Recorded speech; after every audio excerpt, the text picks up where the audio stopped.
کوٹلہ تولے خان میں مشہور و معروف ساوی مسجد بھی نواب سعید خان قریشی نے تعمیر کروائی، جس کے بارے میں محمد طاہر اپنی کتاب ارمغان ملتان کے صفحہ نمبر 209 میں لکھتے ہیں: حکومت پاکستان کے محکمہ آثار قدیمہ کی طرف سے 1987 میں مرتب کی جانے والی classified list of archaeological science and historical monuments protected under the inactive act مجریہ 1975 میں درج تفصیلات کے مطابق وہ عمارت جو عرف عام میں ساوی مسجد کہلاتی ہے اور عملاً مسجد کے طور پر ہی استعمال ہو رہی ہے، دراصل ایک مقبرے کے طور پر تعمیر ہوئی تھی۔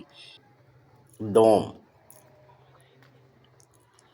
شیخ اکرام الحق رقم طراز ہیں کہ سر ایڈورڈ میکلیگن نے، جنہوں نے ملتان کا بندوبست کیا اور بعد میں پنجاب کے گورنر بنے، اپنے مرتبہ گزیٹر میں لکھا ہے کہ عمارت کے نیچے تہہ خانہ ہے جس میں صندوقیں زنجیروں سے لٹکی ہوئی ہیں۔ اگرچہ تابوتوں کو زنجیروں کے ساتھ ہوا میں معلق کیے جانے والی بات آج ہمیں ضرور متعجب کرتی ہے، تاہم ہمیں یہ نہیں بھولنا چاہیے کہ ہمارے ملک کے طول و عرض میں بہت سے ایسے مقابر موجود ہیں جن میں قبریں تو زیر زمین ہیں، لیکن ان کے تعویذ سطح زمین پر بنائے گئے ہیں۔ اندرونی حالات مکلیگن کی اس بات کو محض غیر حقیقی ہونے کے مفروضے کی بنا پر رد نہیں کیا جا سکتا۔ ہمیں ماننا پڑے گا کہ ماضی میں برصغیر میں مشاہیر کی تدفین کے لیے ایک سے زیادہ طریقے رائج رہے ہیں، اور اس سلسلے میں ایک معتبر حوالہ ملکہ نور جہاں کا ہے۔ ایک روایت کے مطابق پنجاب میں سکھوں کی حکومت سے پہلے تک اس کا آبنوسی تابوت سنگ مرمر کے ایک مہد میں تہہ خانے کے اندر زمین کے اوپر پڑا ہوا تھا۔ ملاحظہ ہو کنہیا لال مصنف تاریخ لاہور کا یہ بیان کہ نور جہاں کے مقبرے کے 3 در ہر طرف کل 12 در ہیں۔ اس کے وسط میں ایک چبوترے کے اوپر 2 قبریں، ایک نور جہاں بیگم ملکہ زمانی اور دوسری اس کی دختر کی ہے۔ نیچے ایک تہہ خانہ مکلف بنا ہوا ہے۔ یہ مکان شاہ جہاں عہد میں بنایا گیا تھا۔ جب اس کے بھائی آصف جاہ کے مقبرے کا پتھر اترا تو وہی آفت اس کے مقبرے پر آئی۔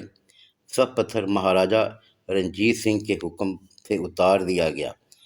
تہہ خانے کا دروازہ جو کھول کر دیکھا تو معلوم ہوا کہ دونوں کی نعشوں کے آبنوسی صندوق 2 سنگین مہدوں میں رکھے ہیں۔ چنانچہ مہد لے لیے گئے اور نعشیں زمین میں دفنا دی گئیں۔ زمانہ حال کی ایک قدرے معروف شخصیت سر عمر حیات ٹوانہ، متوفی 24 مارچ 1944 کو بھی مروجہ طریقہ کار کے مطابق سپرد خاک نہیں کیا گیا۔ میں ان کا مزار واقع کالرا ضلع سرگودا دیکھ چکا ہوں اور پورے یقین کے ساتھ کہہ سکتا ہوں کہ آج بھی ان کا تابوت ایک تہہ خانے میں رکھا ہوا ہے۔ ایک واقف حال نے اس تہہ خانہ کی چھت پر نصب سنگ مرمر کی ایک سل پر ہاتھ رکھتے ہوئے مجھے بتایا کہ اب تو یہ پتھر اس دیوار میں چن دیا گیا ہے، لیکن چند سال پہلے تک اسے اپنی جگہ سے ہٹایا جا سکتا تھا۔ پھر ہٹنے پر شیشے کی ایک کھڑکی نظر آتی تھی۔ اس کھڑکی میں سے تہہ خانے کے اندر جھانکا جا سکتا تھا اور عمر ٹوانہ کا تابوت بڑا صاف نظر آتا تھا۔ روایت کے مطابق عمر حیات ٹوانہ کے بیٹے اور قیام پاکستان سے پہلے متحدہ پنجاب کے وزیر اعظم سر خضر حیات ٹوانہ کی وفات سے پہلے ایک بار یہ تابوت بدلا بھی گیا۔ اس پس منظر میں مجھے تو مکلیگن کی فراہم کردہ معلومات کی صحت میں ذرا برابر بھی شبہ نہیں ہے، اور اس لیے مجھے یقین ہے کہ مرور زمانہ سے ساوی مسجد کے تہہ خانے میں معلق یہ تابوت اب بے شک باقی نہ رہے ہوں، لیکن تہہ خانہ ضرور موجود ہوگا۔